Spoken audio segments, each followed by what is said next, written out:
Hi students, welcome to graduate with us. आज की video में हम रिजर्व बैंक ऑफ इंडिया के बारे में पढ़ने वाले हैं। ये टॉपिक बीकॉम फाइनल ईयर के स्टूडेंट्स के लिए भी हेल्पफुल है क्योंकि ये मनी का टॉपिक है और अगर आप किसी एग्ज़ाम की तैयारी कर रहे हैं तो भी रिजर्व बैंक ऑफ इंडिया बहुत इंपॉर्टेंट टॉपिक है। तो चलिए इस वीडियो को स्टार्ट करते हैं। First is introduction. Reserve bank of India India का सेंट्रल बैंक है। हर कंट्री का अपना एक सेंट्रल बैंक होता है और इंडिया का है रिजर्व बैंक ऑफ इंडिया। ये एक बहुत ही एपिक्स मॉनेटरी इंस्टीट्यूशन है, मतलब टॉप का मॉनेटरी इंस्टीट्यूशन है जो सुपरवाइज करता है, रेगुलेट करता है, कंट्रोल करता है, डेवलप करता है मॉनेटरी और फाइनेंशियल सिस्टम को हमारी कंट्री में। रिजर्व बैंक इस्टेब्लिश हुआ था अप्रैल 1, 1935 में एक एक्ट के अंदर। उस एक्ट का क्या नाम है? Reserve bank of India act 1934। तो पहले एक्ट आया 1934 में, फिर रिजर्व बैंक इस्टेब्लिश हुआ 1935 में। पहले तो ये प्राइवेट शेयर होल्डर बैंक था जिसकी fully paid up capital 5 crore थी। फिर रिजर्व बैंक ऑफ इंडिया को नेशनलाइज्ड किया गया जनवरी 1, 1949 में। तो चलो अब डेट्स रिवाइज कर लेते हैं कि पहले एक्ट आया reserve bank of India act 1934, फिर रिजर्व बैंक इस्टेब्लिश हुआ अप्रैल 1, 1935 में और ये नेशनलाइज्ड हुआ जनवरी 1, 1949 में। मैनेजमेंट, जो मैनेजमेंट है रिजर्व बैंक का, उसको कौन कंट्रोल करता है? सेंट्रल बोर्ड ऑफ डायरेक्टर्स, जिसमें 20 मेंबर्स होते हैं। तो पहले तो एग्जीक्यूटिव हेड ऑफ बैंक को हम गवर्नर कहते हैं, मतलब किसी भी बैंक का जो एग्जीक्यूटिव हेड होगा वो गवर्नर होगा और उसके साथ साथ 4 डिप्यूटी गवर्नर्स होंगे। अब आप कमेंट्स करके बताएंगे कि कौन गवर्नर है आज रिजर्व बैंक ऑफ इंडिया का, और बिना गूगल करे बताएंगे ताकि हमें पता लगे किस किस को एक्चुअली में पता है। तो अब इन गवर्नर और डिप्यूटी गवर्नर्स को कौन अपॉइंट करते हैं? गवर्नमेंट ऑफ इंडिया 5 सालों के लिए। जो हेड ऑफिस है रिजर्व बैंक का वो है बॉम्बे में, पर 4 लोकल बोर्ड्स भी हैं जो कि हैं दिल्ली में, कैलकाटा, मद्रास और बॉम्बे, जो रिप्रेजेंट करते हैं 4 रीजनल एरियाज़ को। दिल्ली रिप्रेजेंट करता है नदर्न, कैलकाटा रिप्रेजेंट करता है ईस्टर्न, मद्रास रिप्रेजेंट करता है सदर्न और बॉम्बे रिप्रेजेंट करता है वेस्टर्न रीजनल एरिया को। ये लोकल बोर्ड सिर्फ एडवाइजरी हैं, मतलब ये चारों जो लोकल बोर्ड्स हैं ये सिर्फ एडवाइस देते हैं, इनके पास पावर नहीं है डिसीजन लेने की। और जो गवर्नमेंट ऑफ इंडिया है वो नॉमिनेट करती है एक मेंबर को इन बोर्ड्स में से। सेंट्रल बोर्ड के लिए एक मेंबर को नॉमिनेट करती है, मतलब चारों में से। दिल्ली वाले बोर्ड में से भी कैलकाटा, मद्रास और बॉम्बे, चारों बोर्ड में से एक एक मेंबर नॉमिनेट होता है टू द सेंट्रल बोर्ड। और कितने मेंबर्स हैं? अब हमारे पास बचे 11 मेंबर्स, जिसमें से 10 हो गए डायरेक्टर्स जो अलग अलग फील्ड के होते हैं और एक गवर्नमेंट ऑफिशियल जो कि मिनिस्ट्री ऑफ फाइनेंस से होता है। तो 20 मेंबर्स रिजर्व बैंक के कौन कौन से हो गए? एक हो गया governor, 4 deputy governors, 4 local board के मेंबर्स जो रेकमेंड करे जाते हैं, नॉमिनेट करे जाते हैं सेंट्रल बोर्ड के लिए, 10 डायरेक्टर्स और एक गवर्नमेंट ऑफिशियल। टोटल 20 मेंबर्स हो गए सेंट्रल बोर्ड ऑफ डायरेक्टर्स के, जो कंट्रोल करते हैं रिजर्व बैंक के मैनेजमेंट को। Reserve bank of India act 1934 की बात हो रही है, मतलब एक्ट की बात हो रही है।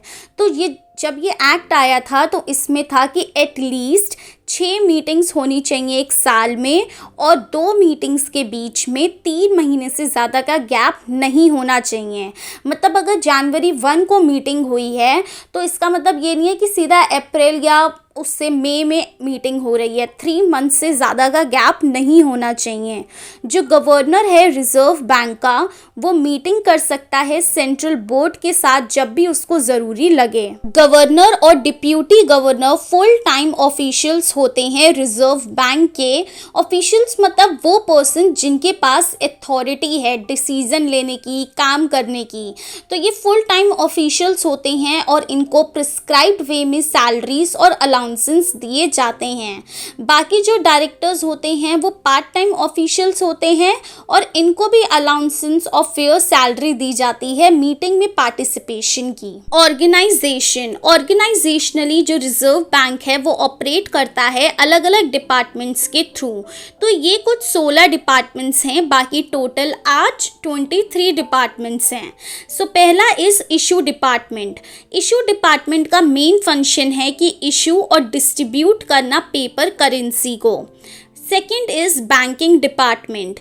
बैंकिंग डिपार्टमेंट डील करता है गवर्नमेंट की ट्रांजैक्शन के साथ, मैनेज करना पब्लिक डेट को, अरेंज करना ट्रांसफ़र ऑफ गवर्नमेंट फंड्स को। और बैंकिंग डिपार्टमेंट मेंटेन करता है कैश रिजर्व शेड्यूल्ड बैंक्स के साथ, उनको फाइनेंशियल एक्यूमुलेशंस देना और क्लियरिंग हाउस फंक्शन भी परफॉर्म करना। तो ये रिजर्व बैंक ऑफ इंडिया करता है। क्लियरिंग हाउस फंक्शन मतलब जब रिजर्व बैंक फैसिलिटी देता है बैंक्स को, मतलब हेल्प करता है बैंक्स को कि वो अदर बैंक्स के साथ ट्रांजेक्शन कर सकें economically. Third department is department of banking development.